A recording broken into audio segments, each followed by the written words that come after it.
ఎన్నో పోరాటాల తర్వాత అనూహ్య రీతిలో తెలంగాణలో అధికారాన్ని కైవసం చేసుకున్న కాంగ్రెస్ పార్టీ ఈ అధికారం నిలబెట్టుకోవటంలో అయోమయాన్ని ఎదుర్కొంటుందా?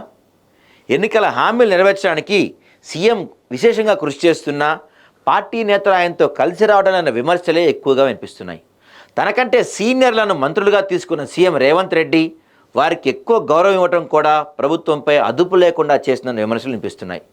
పాలనా అనుభవం లేకపోయినా ప్రజలపై తనకు ఉంచిన నమ్మకాన్ని నిలబెట్టుకోవడానికి ముఖ్యమంత్రి ఇంటా బయట యుద్ధం చేయాల్సిన పరిస్థితులే వస్తున్నాయి.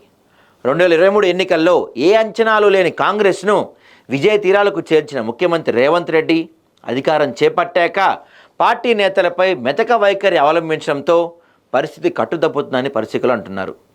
6 గ్యారెంటీలతో అధికారంలో వచ్చిన కాంగ్రెస్ తనకు ఎన్నికల హామీ నెరవేర్చడానికి ఆపసోపాలు పడుతుంది.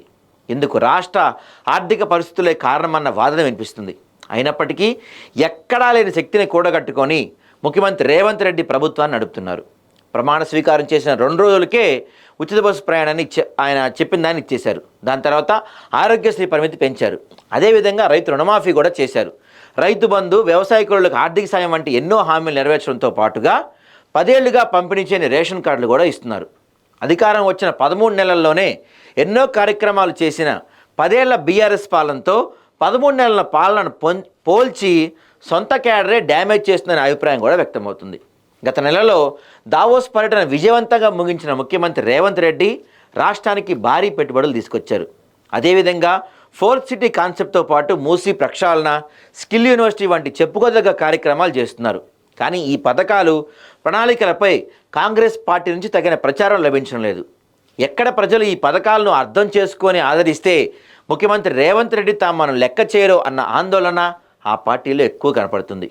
ముఖ్యమంత్రిని తమ చెప్పు చేతుల్లో పెట్టుకోవడానికి కాంగ్రెస్ మాక్ పాలిటిక్స్ ప్లే చేస్తున్నారని విమర్శలు వస్తున్నాయి. వాస్తవానికి ముఖ్యమంత్రిగా బాధ్యతలు చేపట్టిన రేవంత్ రెడ్డి తొలిసారి అధికారిక హోదా అనుభవిస్తున్నారు. జెడ్పీటీసీగా రాజకీయ ప్రస్థానం ప్రారంభించిన రేవంత్ రెడ్డి 17 ఏళ్ల తక్కువ సమయంలోనే సీఎం స్థాయికి చేరుకున్నారు. ఆయన విజయ ప్రస్థానాన్ని అంగీకరించలేని కొందరు కాంగ్రెస్ నేతలు తమ ఇగోతో ప్రభుత్వానికి నష్టం చేకూర్చేలా ప్రవర్తిస్తున్నారు.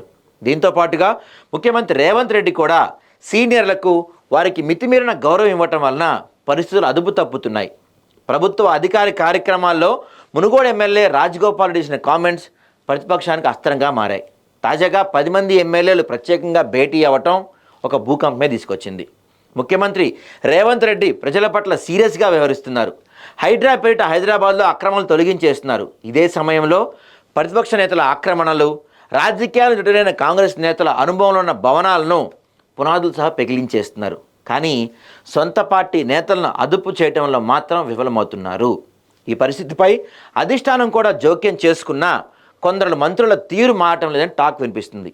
ఇదే పరిస్థితి కొనసాగితే మాత్రం కాంగ్రెస్ తగిన మూల్యం చెల్లించుకోక తప్పదని రాజకీయ విశ్లేషకులు భావిస్తున్నారు.